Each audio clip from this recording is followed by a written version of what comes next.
Egipto, más allá de las pirámides.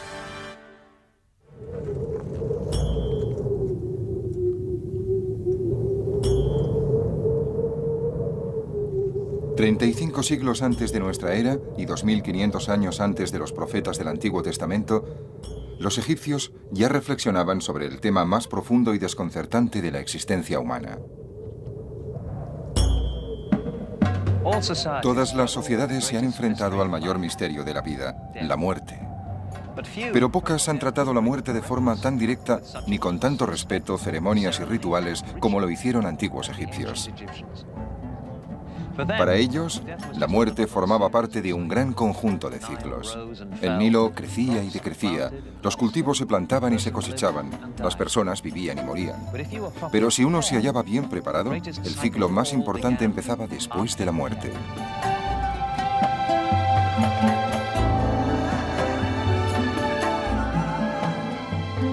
Desde los tiempos más remotos, los egipcios creyeron en la vida después de la muerte, en una existencia que duraría toda la eternidad. Para ellos, la muerte era una simple transición. En el antiguo Egipto, la muerte estaba siempre presente porque no suponía el final definitivo que representa para nosotros. Era un simple cambio de estado. Creían que iban a seguir viviendo en el más allá y que su espíritu, su fuerza vital y su personalidad serían capaces de superar el trauma de la muerte y pasar a la otra vida.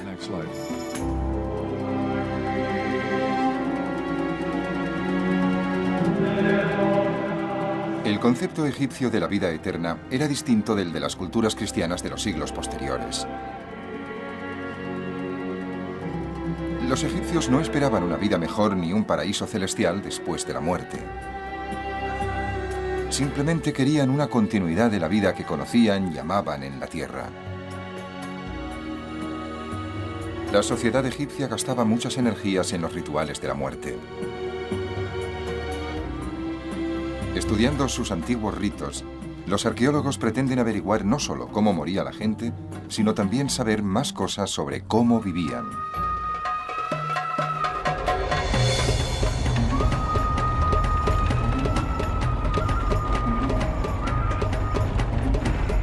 ¿Cómo se acepta la muerte? Es una vieja cuestión. Los arqueólogos aún intentan descubrir cómo los antiguos egipcios respondían a esta pregunta. Nos dirigimos a través de los arrozales del delta del Nilo hacia un yacimiento de época muy temprana. Se trata de un cementerio del Imperio Antiguo que data de hace 4500 años. En él, el egiptólogo holandés Willem van Haarlem dirige una misión arqueológica internacional. Si no se nos rompe un eje por el camino, pronto estaremos allí.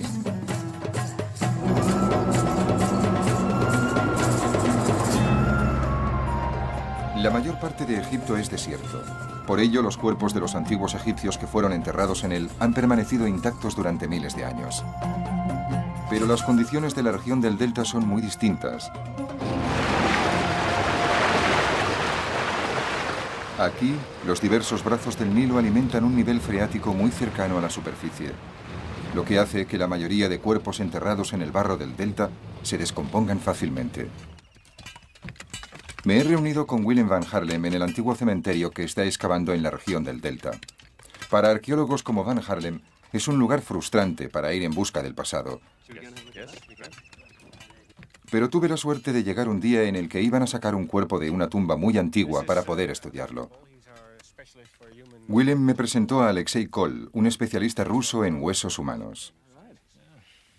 ¿Qué has descubierto aquí, Alexei? ¿De qué sexo era este esqueleto? Sabemos que era un hombre de entre 25 y 35 años. No observamos ninguna enfermedad en los huesos. ¿Se trataba entonces de una persona sana? Sí, eso parece. Aquí tenemos las piernas. ¿Y esto es la pelvis? Sí, piernas, pelvis. Aquí se ven los brazos. ¿Son las costillas? Sí, las costillas. ¿Esto es el cráneo? Sí, el cráneo. Y esto es la mandíbula. con los dientes.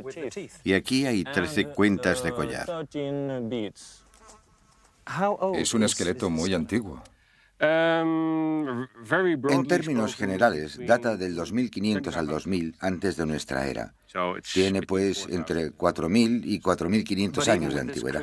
Hasta en este austero enterramiento se ven ofrendas que indican que ya en esta temprana época se creía en la otra vida y en el lugar a donde las personas iban después de la muerte.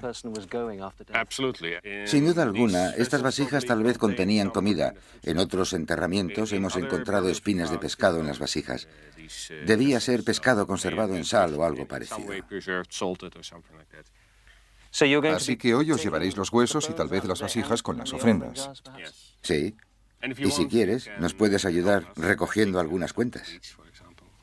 Muy bien, vale. No se enterraba a ningún egipcio sin prepararlo para la otra vida. A este hombre lo mandaron a la eternidad con un collar. Me llevaré algunas cuentas de piedra del collar para analizarlas.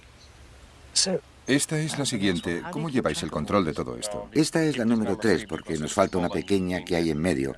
Lo ponemos todo en bolsas transparentes marcadas con un número para poder reconstruir el orden exacto, de acuerdo con el esquema que he realizado. Debéis de tener miles de bolsas transparentes. Sí, es cierto. Son muy útiles para recoger muestras. Por mucho que Van Harlem y su equipo averigüen acerca de este hombre de 4000 años de antigüedad, hay muchas cosas que jamás conoceremos. ¿Cómo se llamaba? ¿Qué hacía para ganarse la vida? ¿Tenía familia? Pero sí podemos estar seguros de que esperaba encontrar el camino hacia la vida eterna. Partir del mundo de los vivos hacia el tiempo eterno de los muertos no era automático. Era un acontecimiento complejo y muy ritualizado, del que solo salían con éxito los que habían llevado una vida moral. Y aún así, tenían que estar preparados para superar muchos obstáculos. El paso al más allá ocurría en una región llamada el mundo subterráneo. El gran dios Osiris presidía este misterioso reino.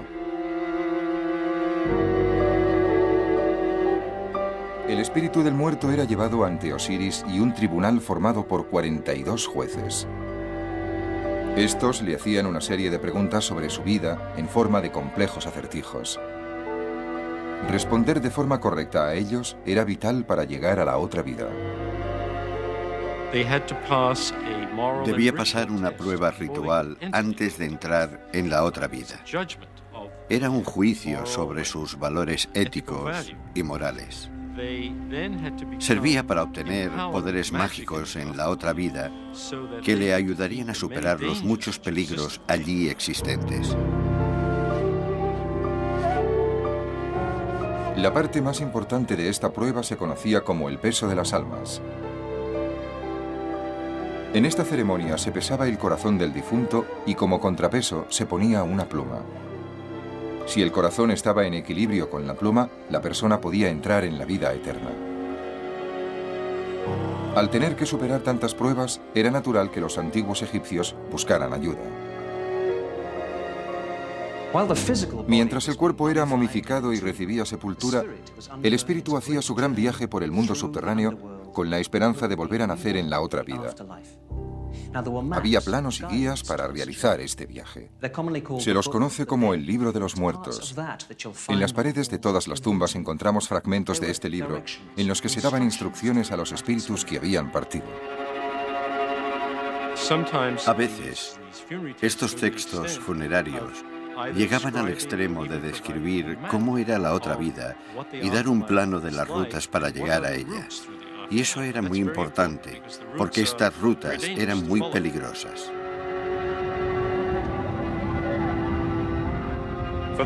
A los que no conseguían pasar la difícil prueba de entrar en la otra vida, les esperaba la mayor de las pesadillas para un egipcio. Los que no eran aptos eran enviados a unos hoyos infernales en los que recibían tortura. Aquellos que no conseguían pasar la prueba eran presa de la gran bestia Amid, que se comía a los muertos. Para unas personas que amaban tanto su tierra y la vida que en ella habían llevado, tal vez su mayor temor era pensar que podían pasar a la eternidad sin su querido Egipto.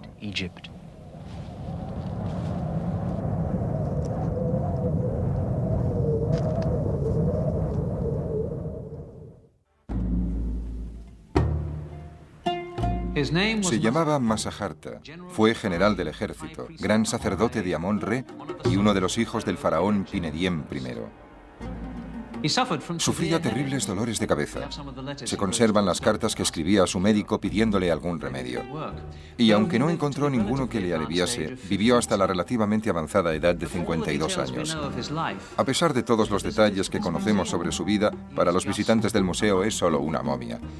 Desde los griegos y los romanos hasta los guionistas de Hollywood, ningún otro aspecto de la vida egipcia ha fascinado tanto al mundo como la momificación. Y aquí tenemos un ejemplo muy claro, lo que significa que por lo que concierne a Masajarta, aún está vivo.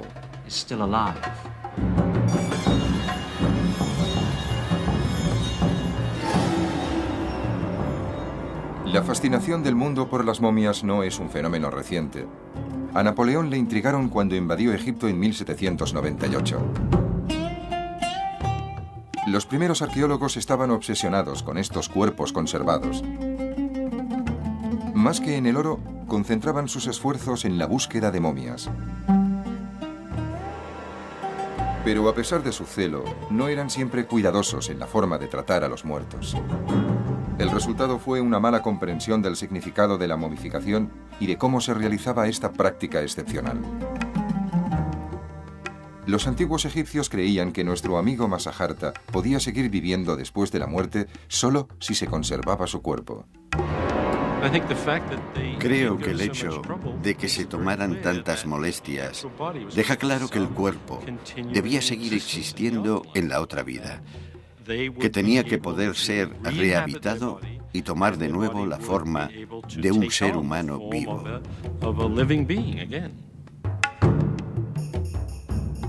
Era fundamental que el espíritu de la persona muerta pudiera encontrar su cuerpo, que constituía la base o el hogar del espíritu. Por eso, el cuerpo tenía que mantenerse tan reconocible como fuera posible.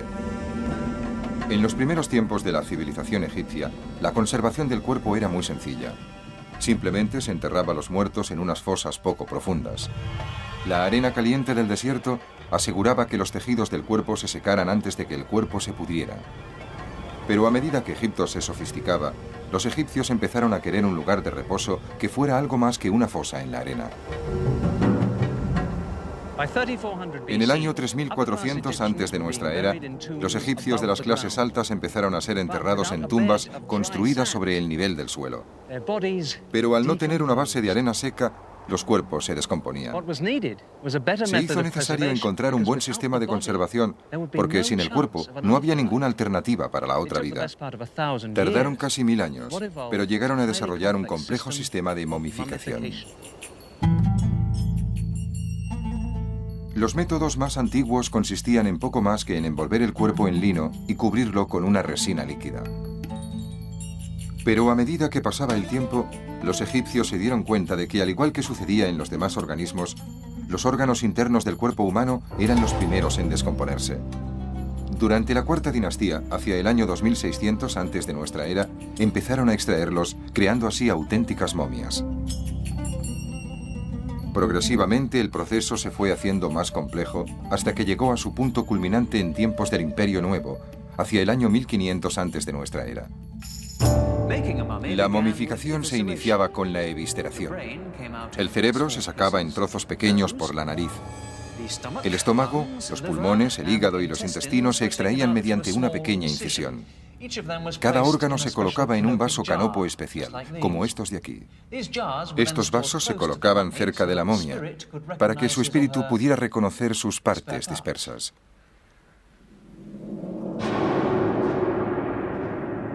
No se momificaba todo el mundo de la misma forma.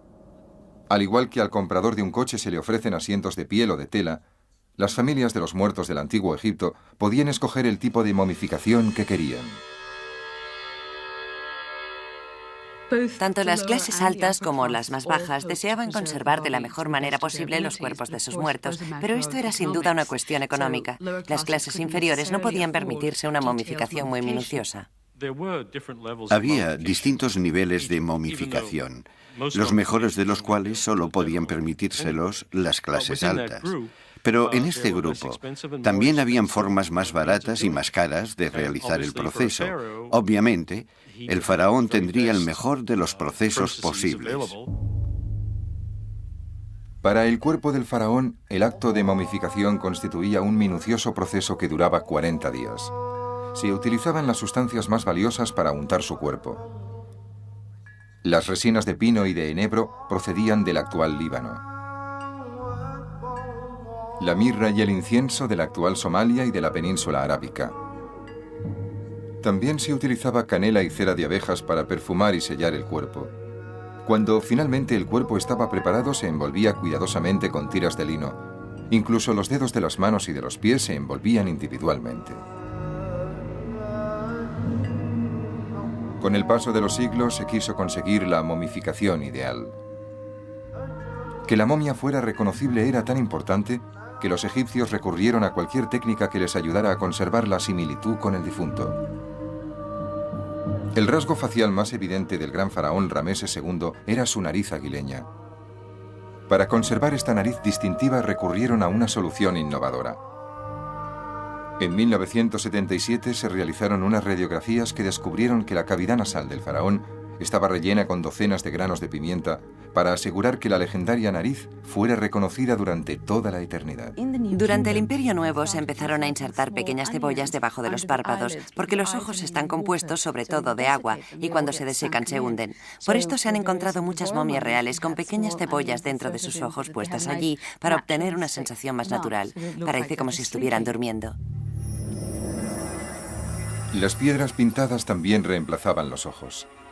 En ocasiones se utilizaba serrín, tierra y líquenes para rellenar o moldear los rasgos faciales, de forma que se aproximaran a su apariencia en vida. No sabemos demasiado de las personas que llevaban a cabo el proceso de embalsamar a los muertos.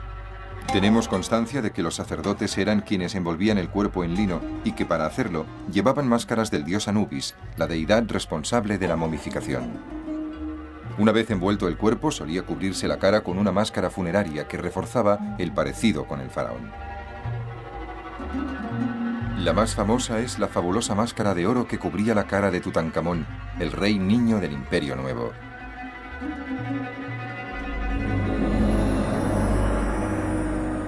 Casi todos los expertos coinciden en afirmar que cuando los romanos ocuparon Egipto en el siglo I antes de nuestra era, los niveles de momificación habían cambiado.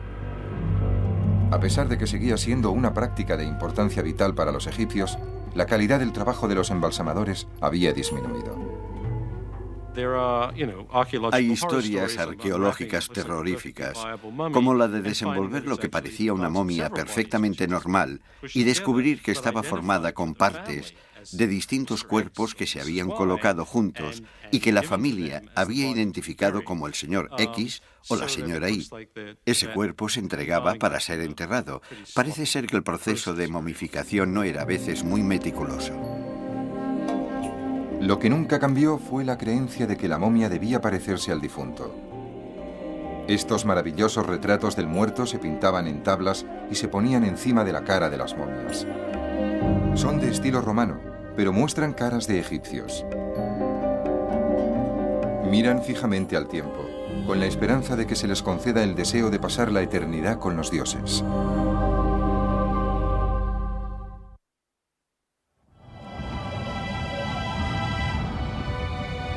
El proceso de momificación evolucionó lentamente, así como el lugar escogido por los egipcios para enterrar a sus seres queridos.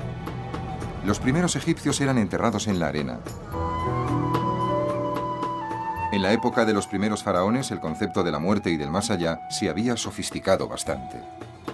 Por eso los egipcios empezaron a buscar mejores sistemas para enterrar a los muertos. Hacia el año 3000 antes de nuestra era, la actitud de los egipcios acerca del lugar donde enterrar a los difuntos empezó a cambiar. Las simples fosas en el desierto dejaron de considerarse adecuadas. Se necesitaba una casa más duradera y sólida para los muertos. Una estructura con espacio para todas las cosas que el muerto necesitara en su viaje hacia la otra vida. Y un espacio para las ofrendas y la comida para que se alimentara. El tipo de tumba que se empezó a construir se llamaba mastaba. Al principio se trataba de una simple estructura rectangular con una única sala funeraria. Las agrupaciones de mastabas se convertirían en ciudades de los muertos.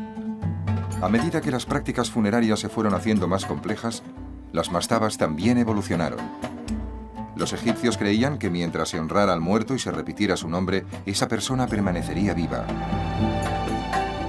En consecuencia, se añadieron salas adyacentes a las mastabas, donde los amigos y los familiares podían rendir homenaje al difunto y rezar en su nombre. Para los egipcios, el espíritu del muerto a menudo regresaba al cuerpo para descansar y comer. Por eso dejaban comida, agua y hasta vino en la mastaba, para que el difunto pudiera disfrutar de ello. En la meseta de Giza se construyeron cientos de mastabas. A nuestro alrededor están enterrados altos cargos y miembros del séquito de los faraones. La mayoría de las tumbas fueron excavadas en la década de 1930, pero algunas han permanecido escondidas. La doctora Ann Roth, de la Universidad de Howard, está al frente de un equipo que explora este gran campo de mastabas.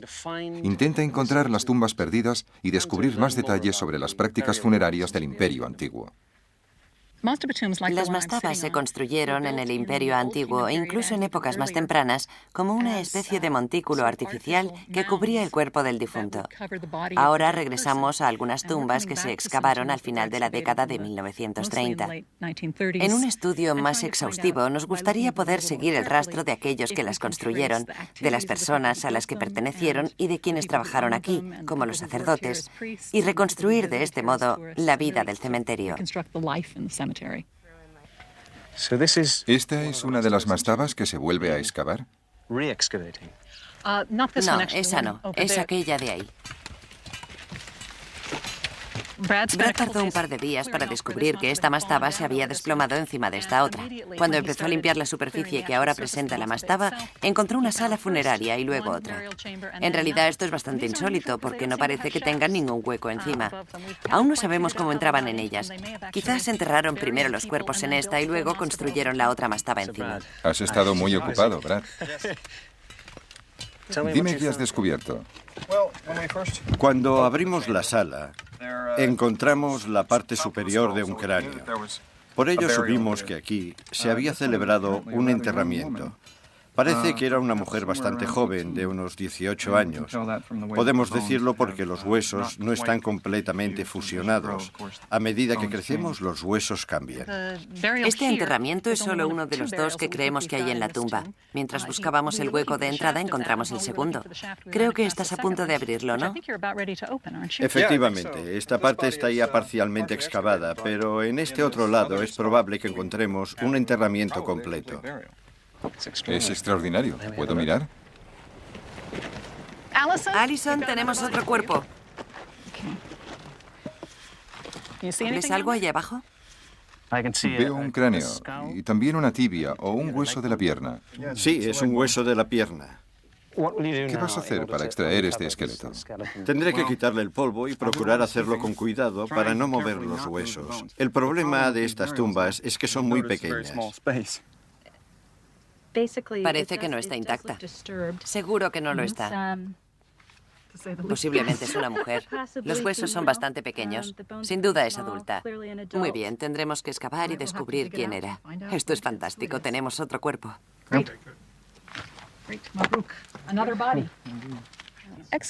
Sacar cuerpos a la luz tiene algo de profanación, ya que se trata de restos humanos.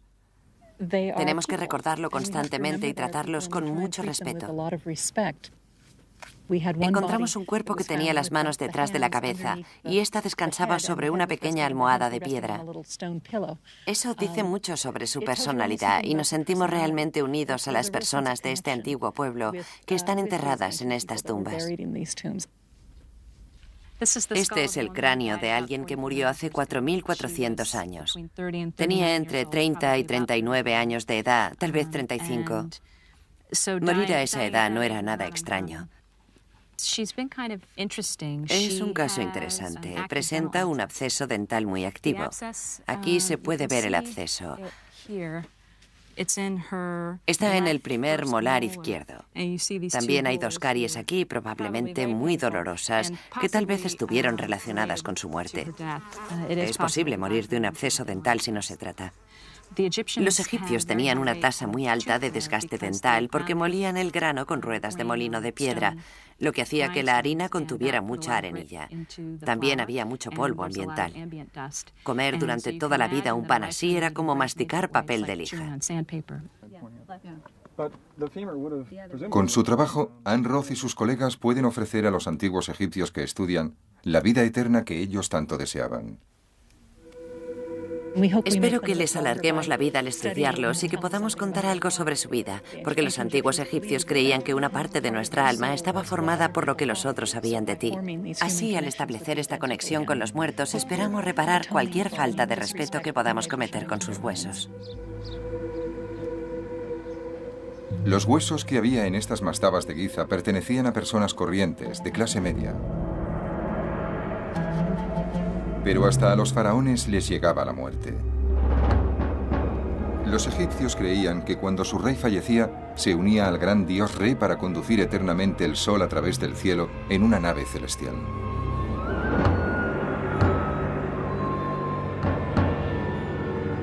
Con el fin de asegurarse de que los faraones tenían una nave a su disposición para realizar este viaje tan importante, a veces enterraban barcas como esta cerca de las tumbas reales.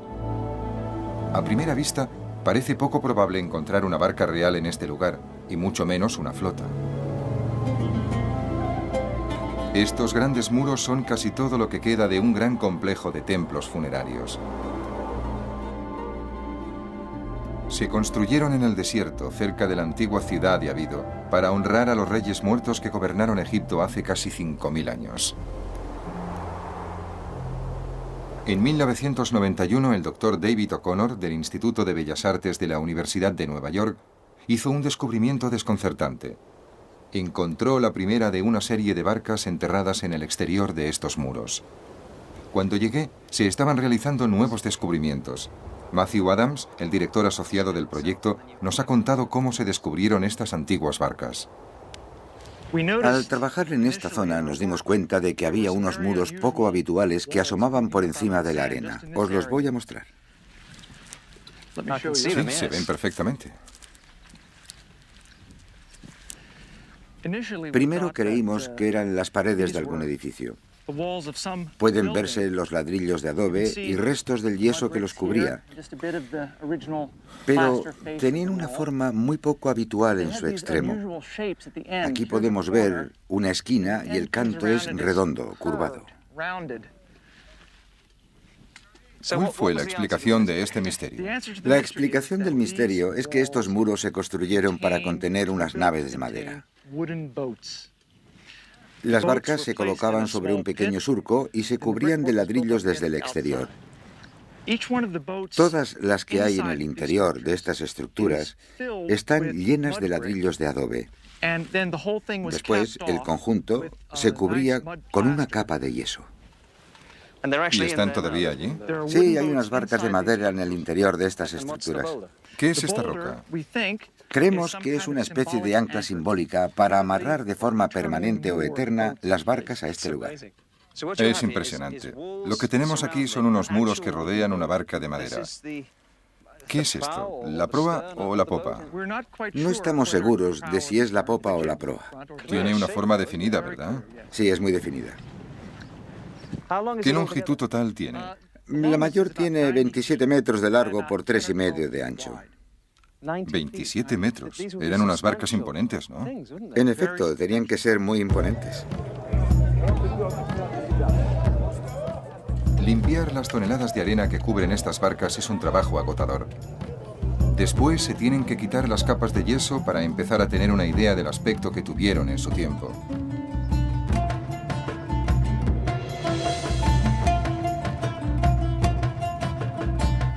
Cuando se quite la arena, será posible descubrir las tablas de madera de estas largas y estrechas naves que se colocaron aquí hace 5000 años. Increíble. Desde aquí se pueden ver las tablas longitudinales que formaban la barca. Vemos los espacios entre ellas. Estas tablas parecen bastante gruesas. Es cierto, tienen 7 centímetros de grosor. Aún no sabemos su longitud. No hemos excavado lo suficiente. ¿De qué madera se trata? Parece madera de cedro del actual Líbano. A 1.600 kilómetros de distancia. Así es. Por la forma, esto sería la base del casco. ¿Qué es eso de ahí? Es madera encontrada a los lados de la barca que podría haberse traído aquí para colocar en lo alto de la obra de ladrillo. ¿Y estos agujeros los han hecho los insectos? No, estos agujeros se hicieron cuando se construyó la barca para sujetar los cabos que unían las tablas. Se pasaban por aquí. Aquí hay otro, aquí hay otro y allí hay otro. ¿Qué haces exactamente aquí, Debbie? ¿Qué utilizas para conservar la madera? Cuando la madera sale a la luz, la reforzamos inmediatamente con una resina acrílica. Esto evita que se descomponga o que se seque aún más. ¿Y qué hay en este lado? Aquí tenemos pigmentos amarillos. Los hay por todas partes. ¿Se trata de una barca pintada, como las que vemos en los relieves de las tumbas? Exactamente. ¿Y qué hacéis con todo esto? Bueno, cuando terminemos de reforzar la madera, intentaremos sacar todas las piezas, una por una, y realizar un estudio más minucioso. ¿Pero no hay 12 barcas? Así es, de momento trabajamos en esta durante muchos años. Creímos que solo había 12, pero nos llevamos una sorpresa hace unos pocos días. Te lo voy a enseñar. Sabíais que había 12 barcas. Sí, detrás de ti está la número 12. Hasta hace 2 días habría jurado que solo había 12. Pero en la excavación de esta temporada apareció esta línea de obra de ladrillo. Se trata de la barca número 13. Entonces podría haber muchas más. ¿Podría haber cientos de barcas enterradas por todo el desierto? Es posible. Tenemos un complejo naval muy antiguo, ¿no? Tenemos una flota real amarrada en pleno desierto. Aún es posible descubrir secretos en Egipto. Poco después de ir Mediavido, se encontró la barca 14ª. Son las naves más antiguas del mundo.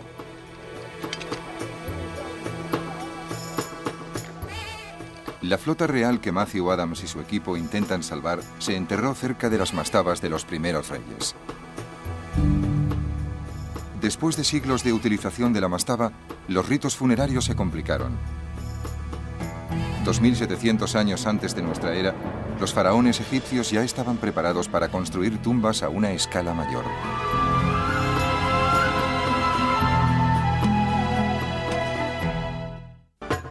Durante siglos la mastaba había cubierto las necesidades de los muertos, pero a medida que el imperio antiguo avanzaba, Egipto llegaba a su momento de mayor prosperidad.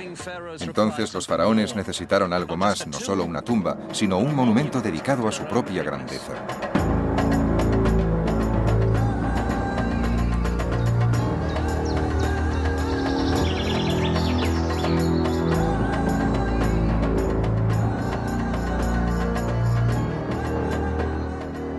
$2600 años antes de nuestra era, los faraones egipcios crearon las mayores tumbas que el mundo ha conocido. La mayor está formada por casi 2,5 millones de bloques de caliza, cada uno de los cuales pesa 2,5 toneladas. Las pirámides se empezaron a construir durante el Imperio Antiguo y fueron el lugar de descanso final para los faraones durante unos 9 siglos. Sin embargo, levantar estos grandes mausoleos requería contar con muchísimos recursos. Incluso la construcción de las pirámides más pequeñas ponía a prueba la economía egipcia.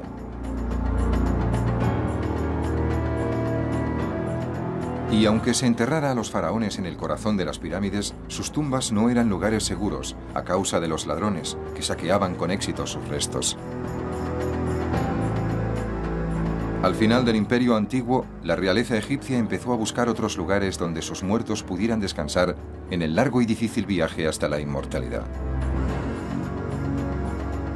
En los inicios del Imperio Nuevo, alrededor del año 1570 antes de nuestra era, hubo un cambio en las prácticas religiosas. Al mismo tiempo quedó claro que tanto las mastabas como las grandes pirámides no estaban a salvo de los saqueos de los ladrones de tumbas. Por eso los gobernantes de Egipto buscaron un lugar más seguro para las tumbas de los faraones y eligieron este árido valle cerca de Tebas. Traerían hasta aquí los cuerpos de los faraones para que iniciaran la vida eterna. Este lugar se conoce actualmente como el Valle de los Reyes. El gran aislamiento de este valle parecía ofrecer la necesaria protección. Habitualmente la construcción de la tumba del faraón se iniciaba inmediatamente después de que accediera al trono. Primero, unos obreros excavaban grandes salas en las montañas de piedra caliza. Otros cubrían las paredes con relieves y pinturas. Y otros transcribían en las tumbas los textos adecuados para asegurar que el rey superara el viaje por el mundo subterráneo. Los textos antiguos dicen que cuando tenía lugar la muerte del rey, se añadían a la tumba elaborados adornos y decoraciones finales hechos a toda prisa.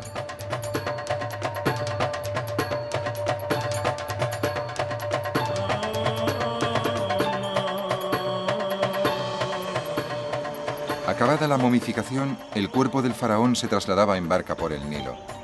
Después, un séquito de sacerdotes y el cortejo fúnebre acompañaba la momia mientras arrastraban lentamente su ataúd por el camino polvoriento del valle hasta llegar a la tumba.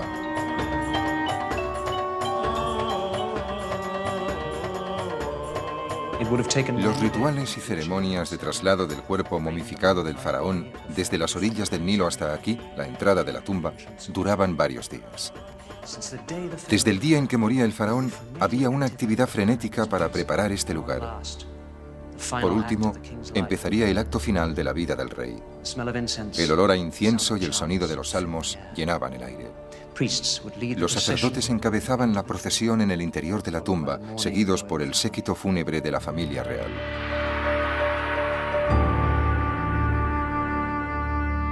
Al final, la procesión llegaba hasta este lugar, la cámara funeraria, en el corazón de la tumba.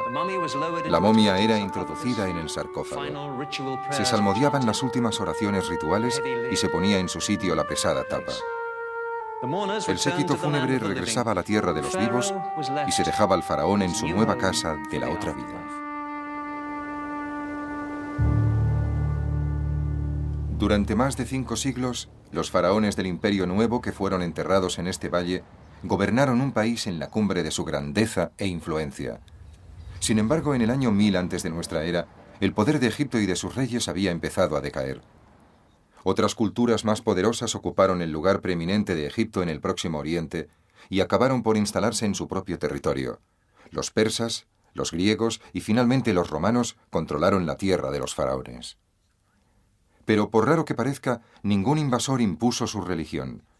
Los egipcios siguieron adorando a los dioses de la antigüedad y su actitud hacia los muertos permaneció inalterable, como demuestra de forma espectacular un reciente descubrimiento.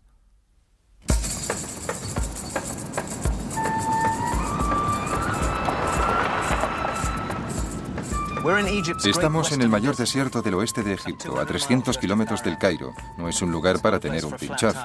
En el exterior hay una temperatura de 47 grados. Contemplando este lugar, parece imposible que pueda existir algo entre esta zona y la frontera con Libia, a excepción de calor, piedras y arena. Pero no es así. Hay ciertos lugares donde las depresiones del suelo desértico consiguen llegar hasta grandes suministros de agua. El resultado son 5 oasis exuberantes. Nos dirigimos a uno de ellos, el de Bajarilla, en el que el arqueólogo egipcio Zahi Hawass supervisa los trabajos de un increíble descubrimiento. Cuando Egipto pasó a formar parte del Imperio Romano, este gran oasis de Bajarilla era una próspera comunidad de 10.000 personas. En el siglo V antes de nuestra era, el oasis era famoso por sus dátiles y su vino. Hoy lo es por el accidente que tuvo un asno. En 1996, un obrero guiaba a su asno por el oasis de Bajarilla. De pronto, la pata del animal se hundió en la superficie del desierto. Había un agujero.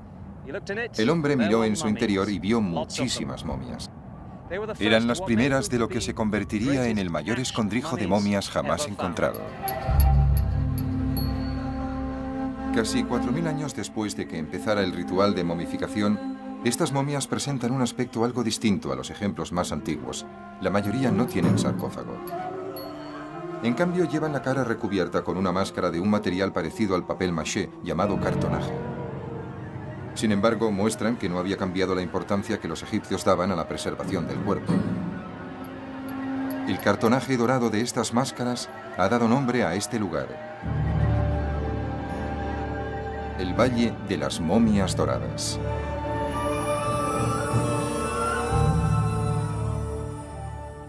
El doctor Zahi Hawass, del Consejo Superior Egipcio de Antigüedades, está al frente de la excavación de estas tumbas. Me ha contado el trabajo que han realizado hasta ahora. ¿Qué tumba es esta? Es la última tumba que hemos descubierto en el Valle de las Momias Doradas. Solo en ella hemos encontrado 41 momias. Es extraordinario. Jamás he visto tantas momias juntas. Lo interesante de las momias halladas aquí es que las hay de 3 tipos distintos. Esta de aquí tiene la cara cubierta de oro, mientras que esa otra solo está envuelta con lino. Tienen una forma muy bella. Sí. Y esta momia está cubierta de un cartonaje en el que podemos ver pinturas con escenas de dioses y diosas. Mira a este niño. Nos llevamos a un niño así para hacerle una radiografía, pero este, creo, es un niño que tendría una edad de 2 años como máximo. Es precioso. Y está muy bien conservado. Por eso creo que no es correcto afirmar que la momificación se deterioró durante la época romana. Eso no es cierto. Está en muy buen estado de conservación. Creo que la momia que está ahí, este hombre, podría ser la del cabeza de familia. Porque está en el centro. Sí, está situada en el centro de la sala y la colocaron en una especie de nivel superior. Por eso creo que es el cabeza de familia. Es muy conmovedor ver a toda una familia enterrada así. Sí. ¿Sucede lo mismo en otras tumbas? Cada momia es distinta de cualquier otra y nos cuenta una historia diferente. Vamos.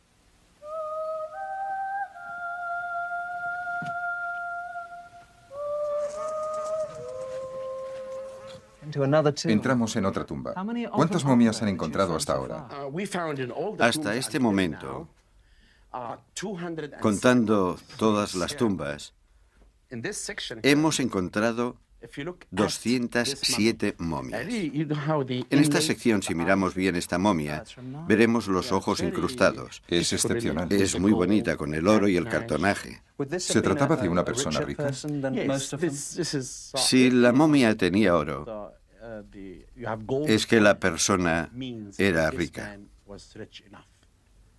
Y esto es yeso, ¿no? Sí, me parece que es la de una novia.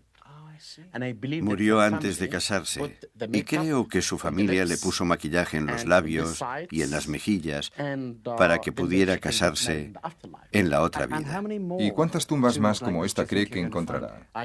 Creo que pasaré el resto de mi vida excavando, descubriendo los secretos de las tumbas y muchas historias sobre la vida de estas personas. Ya he dicho muchas veces que al menos descubriremos 10.000 momias.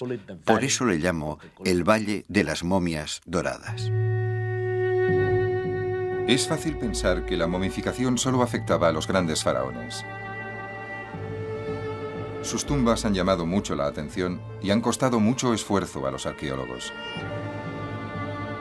Pero en las tumbas de Bajarilla no hay miembros de la realeza, sino personas corrientes. Un padre enterrado con su hijo sobre el pecho. Una mujer que mira la momia del hombre al que amó. Todo esto nos recuerda que los ciudadanos medios del antiguo Egipto también intentaban engañar a la muerte y evitar la corrupción del cuerpo. Durante casi 4.000 años, la momificación formó parte importante de la vida familiar egipcia.